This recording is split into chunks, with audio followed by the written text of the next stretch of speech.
Okay, welcome back to TartleCast. Not only recording, we're live. This is a new thing we're doing, so hopefully this works. If it doesn't, whatever. But whatever, we're gonna make it happen. You came at me hot and heavy this morning, and you said that after I got out of the shower, I said, "Hey, babe." That's funny. We're going live, so I'm going to take advantage of this.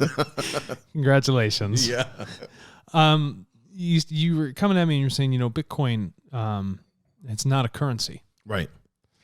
That's a very controversial thing you're saying. It's not well, the question is, and this is on decrypt.co. They had an article on this, and I've seen a lot of people talking about this, but the article says, is Bitcoin an asset, a commodity, or a currency? Well, it's obviously not a commodity.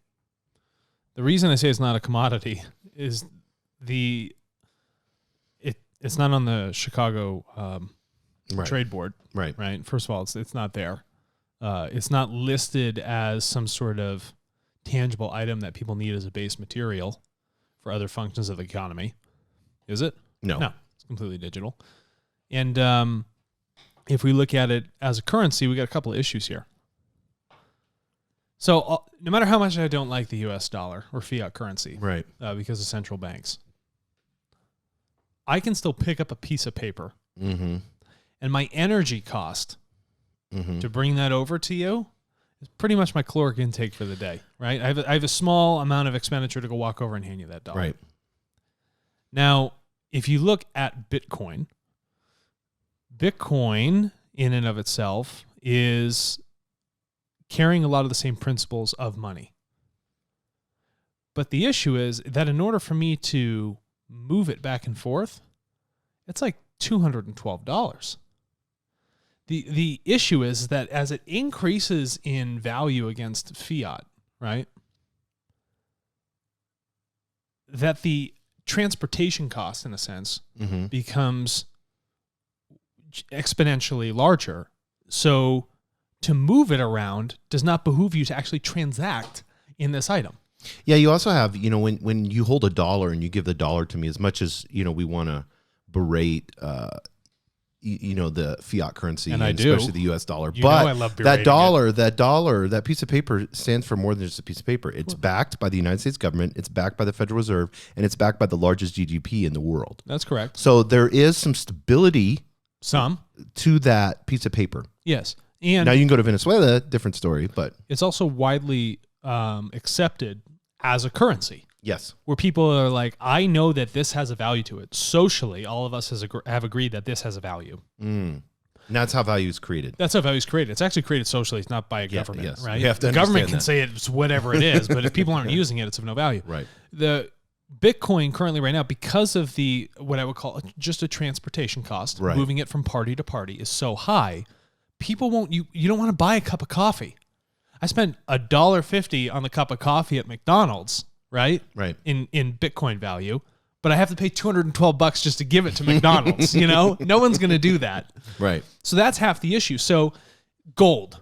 Let's think about gold, for instance. Well, they even call it, let's get into this because gold is really good, but they even call it digital gold. So let's make the distinction between gold and Bitcoin. Okay. Real gold, heavy, dirty. Right. You got to keep a lot of security around it. Right. Make sure you don't lose your passwords or the key into the vault. Right. And then with crypto, you need your keys, whatever that typed passcode is, backup phrases, stuff like that. And it is functioning as an asset because the value of it is linked to the U.S. dollar. Its value didn't grow because society as a whole started to use it as a transaction and say, this is something we want to determine as our means of currency. Right. Think about the word currency. It means current. Yes. Last time I checked, currents move fluidly with little friction. Correct? That's what enables currency to be able to be valued. To be valued. The fact that it can move with absolutely no friction at all. There's too much friction to move Bitcoin. And because it's so irrevocably tied to fiat currencies right now, specifically the US dollar, that makes it more of an asset, like gold. You had the gold standard, now you have the Bitcoin standard. Right. So it's like Bitcoin is the digital gold standard. Yeah, and when you look at the way that Bitcoin is trending, we can understand that. And so if we begin to let's say it's an asset, and we begin to look at it in that framework. So now we say, oh, okay, as this asset, you got Ethereum too, like for instance, and that's just going like crazy right now, like thousands of percents or whatever. And that Ethereum may be kind of, it's a little bit easier to move. So that may be, but it's still a moved asset. Yeah. Even if the federal government, whether you like it or not, in 2014 ruled that it is an asset and that you have to pay capital gain taxes on it. But you also have some other issues here with this, and that's correct.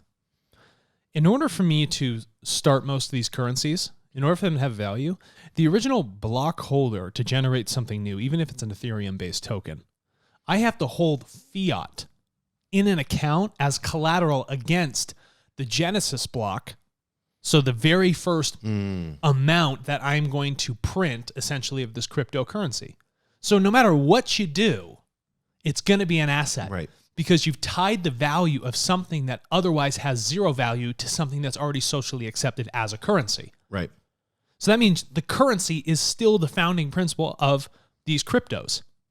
Yeah. They're crypto assets. Yeah, and for any currency to be viable, it has to have low volatility. So whenever you're looking at, because it has to be pinned to the value of goods and services. So whenever you're... That's what I'm saying. No one's buying coffee with it. Yeah, exactly. I mean, as of How now, many guys walk into a strip club and they're like, can I pay in Bitcoin? Nobody. So this fear of inflation that we have right now, perfect example. And you look at Bitcoin as an asset to that. This could be an answer, as we're seeing it. I mean, if you would have bought Bitcoin 10 years ago, where would you be at today? I'd be pretty flush. So as an investor looking at Bitcoin as a long-term investment, that's where you win. And I don't think it's so much about investing in Bitcoin, but it's more of an investment in the idea of decentralization.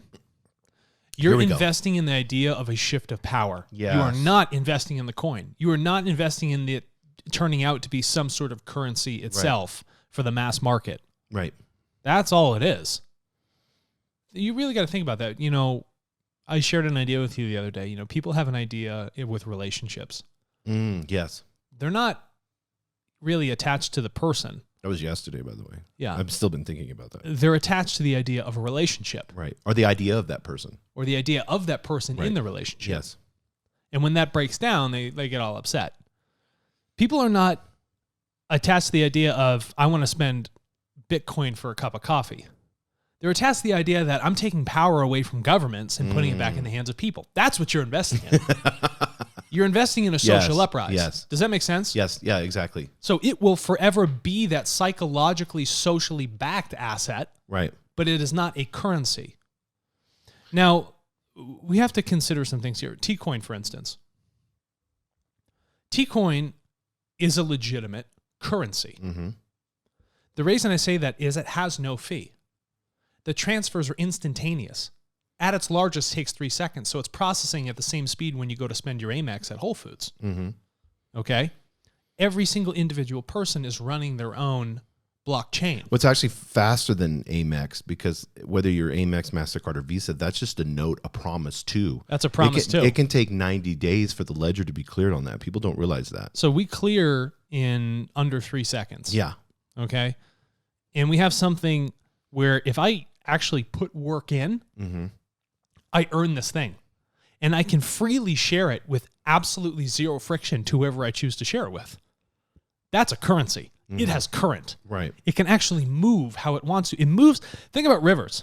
A river's going to cut the most difficult high friction path? No.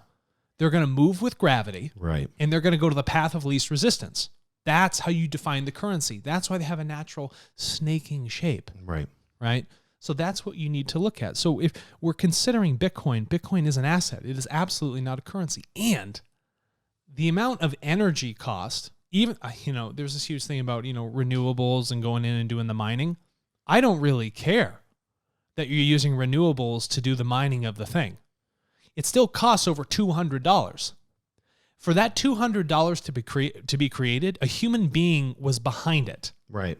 If someone's at the Federal Reserve and they're saying, I need to put $200 more into the U.S. financial system, that person had to wake up, have a food intake of calories, yes, base energy, so that they could make it to work, process a thought requiring more calories to be used, to then type in the thing to say, we need to put $200 more into the system.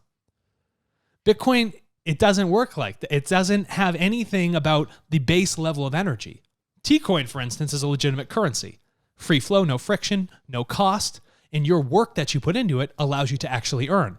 That's a legitimate currency. That's a legitimate currency, yeah. Yeah. So let's look at Bitcoin because I think this is really interesting. So let's say it's an asset and we're going to hold it. Mm-hmm. You have two big companies that have investing in Bitcoin, billions of dollars. You have MicroStrategy, which I was telling you about that guy. He's number one. And then you have Square. Yeah. So too, and Jack Dorsey from Twitter owns Square, and so he's heavy into this. So these two companies, are regarded as Bitcoin's flagship institution. Regarded. Gort klatu barata nikto. The day the earth stood still. So whenever you're looking at it as an asset, think of Bitcoin's potential twofold. First is about its position as a money supply that's beyond the quantitative easing currently employed by some of the world's largest economies. Okay, so quantitative easing. What that's saying is we need to make essentially our systems more liquid. Mm-hmm. There's so much debt, there's so much money tied up, we have to put more money into our system. So we're going to print a lot. So these central banks will do that. The thing is, you got to define what an asset is. The asset is the property of a property to a person by law, right? So it's the payment of his or her thing. And that may be a debt. So if you think about it, let's consider this. Is Bitcoin debt? Why do I say that? Well, it's my property. I'm holding it as an asset, and it's irrevocably tied to a fiat currency. So I'm essentially holding a note, a crypto note, so that I can later get paid for that crypto note. Well, with an asset too, you can borrow against it. There's lots of options that you have, just as if you own a piece of real estate. Well, what that gentleman from MicroStrategy say? Yeah, MicroStrategy, Michael Saylor, he argues that as central banks increase the money supply, so the value of everything bought with that currency, equities and bonds become worthless. So before we get into that, let's get because I love that. Yeah, pretty much. If this dude, I'm telling you, everybody go to YouTube and type in Michael Saylor, Saylor. This dude will blow your mind. No, he's right. In the way he thinks. So, and we're trying to get him on the podcast. Somebody knows him. We'd love to have. Yeah, someone just get him on Michael here. Saylor, we respect you and send a carrier pigeon. Whenever we look at, and that's what he was talking about. So whenever you, like these crazy guys that are getting millions of dollars worth of Bitcoin, and they're turning around buying Ferraris and stuff like that. He was joking about that because it's the silliest thing ever because, you borrow against the Bitcoin and then allow that depreciating asset that you're purchasing, sit there, but your Bitcoin is making money. Do you know what rich people, that's what rich people do. That's why they have real estate. That's why they have loans. I'm going to buy an expensive piece of real estate. Right. Use the tax breaks. I'm going to use my cash. Yep. Go buy an expensive piece of real estate. Right. Get the tax breaks on it. Let the land appreciate in value. Mm-hmm. I'm going to go to the bank and say, hey, here's the deed to the land. Right. Okay. This is the value set today. Yeah. I want to take out this much money collateralized against it. The bank's like, sure, it's no risk to them. Yes. And to you, you're like, well, whatever. I know it's appreciating. Worst case scenario, I lose the land, but get a gain on the loss. Yes. And at the same time, I get my note over here. So let's say you want to buy a Ferrari and you're 24 years old and you have millions of dollars in Bitcoin. Uh-huh. So you go to the bank, you get a loan from that asset. What is the interest rate? 5, 6, 7%, let's say. Let's just throw that out there. Bitcoin is making how much every year? Average out of the last decade. Yeah, go ahead. Huge. 100 to 200%. Mm-hmm. So you're making, if you let the Bitcoin sit there every year, it's making 100%, 200%. And then you're on the loan, you're only paying for 5%. So hopefully everybody understands that. It's very, very simple. That doesn't make sense to me. So I get a 96% spread. So I get my Ferrari for free. I love this. He says this too. With Bitcoin, on the other hand, no one or no thing can change that. And monetary supply is fixed and is non-inflationary. Yeah, so you got 21 million Bitcoin. Yes. And it's only divisible down to a certain amount of a Satoshi. Yeah. Like, and like that's many decimal places. That's it. Yes. That means some guy can't come in a suit like this, like all lamped up and be like, oh, we got to print more money, right? Right. We got to quantitatively ease. We got to make people psychologically feel better about the fact that there's more money in the system and in their pocket. But you just gave me more Venezuelan dollars. I have a wheelbarrow full of it, but I can't buy a loaf of bread. Yes. So that here's the issue with this. Now the currency, which is irrevocably linked to the Bitcoin, right? I Which love is an this. asset. Yeah. Yes. Every time they print money, the value of my Bitcoin is going to drop because that's a natural asset in itself. And its value is because it's not societally accepted as a means of goods and services to pay with. If the value of the dollar goes down, well, then my assets drop too. Yes. So what you've done is you've created this paradoxical situation where I'm going to create a coin that I think is decentralized and supported with all these nodes. And all these people all over the world are interacting with it, when really it's a bunch of institutions that bought it, and it's still tied to my US dollar. Your government is still controlling your coin because you said the value is determined by what it is against US dollar. I don't know how many times I got to say, if human beings do not determine something as value, and if it can't be moved back and forth, it's not a currency and it's not valuable. No. Hands down. Bitcoin is government controlled. Yes. It's already in the institution's hands. Yes. You've lost. Here's another thing too. Bitcoin is essentially it's a centralized chain. It's one chain supported by many nodes. It's all these people supporting one centralized government again. Right. Yes. T-Coin, many, many nodes supporting sovereign chains. Amazing. Isn't that amazing? I love that. And we'll be able to very, very soon, you'll be able to log on to tartle.co and get T-Coin. It's a reward system that we have. And I think we've done an episode on that, or it'll be releasing here really soon. But let's get into the second one and then we'll be done. The second is in its ability to be an on-ramp for huge swaths of the world not currently reached by financial services. Okay, actually, no. That is an untrue statement, and I will explain why. Bitcoin, fundamentally within its structure, its architecture, is not designed for micropayments. Right. Not one aspect of it.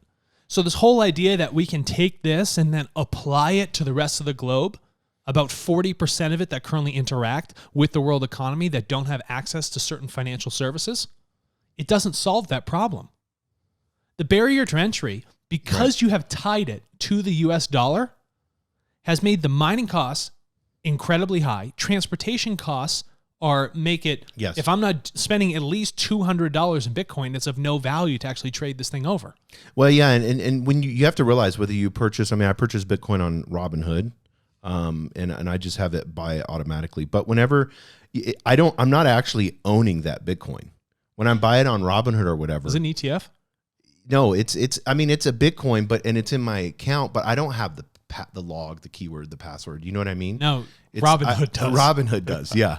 I'm just purchasing it. That's why Robinhood has a money transmitter license, because they are essentially holding this escrow for you. So yeah, whether you buy Dogecoin, Ethereum, any of these, and you're buying them from Coinbase or whatever, until you transfer ownership to you, sovereign ownership, you do not own that. No, you don't. Like, I have it. It's just I'm trusting Robinhood as a holding company, for that Bitcoin that I've given money to. I love that. I love trusting Robinhood. What's the last thing Robinhood? If you can't trust Robinhood, then who can you trust? He stole from the rich and gave to the poor. That's exactly my point, right? Why can't you just trust yourself? The problem with this is it's a slippery slope. Tell me, Alex, the slippery slope. Because who decides who's poor and who's rich? And we saw this in Russia and in Ukraine. Yes, we have seen this, folks. And the slippery slope changes because it's like, oh, it's all the aristocrats. Let's go after them. Yep. And then what happened? Oh, you have 3 acres. Oh. Instead of, I only have 1. So you're richer than I am. So let's go after you. Yeah, that's what happens. And next thing you know, people are selling, no lie, people are selling body parts in the market to try to survive and eat. Yep, because that's what happens when you have this socialist and dictatorial regime that comes in and tries to determine what the value is or manipulate values. You shared a chart with me the other day. I love charts. And we were looking at CPI. It's essentially, we were looking at an index of consumer goods and the prices over time. And this is the fun part. Oh, go ahead. No, please share. When the government gets involved. Oh, when the government what gets happens involved. to pricing? Oh, yeah, that's interesting. So when these people step in to manipulate a free market, all the things that are truly fundamentally important, the needs for human survival, evolution, right, become immensely more expensive. But things that keep you in a state of control, inundated with fake media, all these toys, things that are essentially de-evolutive, things that are just wants, it's the wants that are subsidized. And the needs are the things that have to have this premium on it. And And the government decided that. What benefit does that have for any? There's no free flow. The government doesn't even understand currency. No. They're a giant dam. They don't know what to do. Even when you have currencies that go into free fall, what do governments do? Print more. They restrict. Yeah, they either restrict citizens to access it, or they turn around and to prevent devaluation, or they don't care like the United States and say, we have the highest GDP, so let's just print more. That's exactly There's right. a printing press that's going all day long. And our printing press is just a digital record. Everyone's like, there's all these dollars floating around. That's nonsense. So how does T-Coin solve all this? Or why are you asking such big questions? Yes. Okay. Because we're at 20 minutes. Yeah, we'll punch out of this episode. How does T-Coin solve it? Every piece of work that you do, the effort you put in, you're rewarded for. Through that reward, you get priority. Just because someone's rich does not mean they get a buy priority. You work for priority. There's fairness, and it requires responsibility. Yes. Because there's a lot of irresponsible people that happen to gain priority over a lot of things. And that doesn't make much sense, right? So to prevent cornering the market, to create a currency that has a naturally free flow, that is completely feeless and manages micropayments across a global scale to help people that are otherwise have no access to the financial system, T-Coin solves that. I love that. Thank you. Well, peace out. Hopefully you love. This is our first live show like this, so we'll be doing more of these.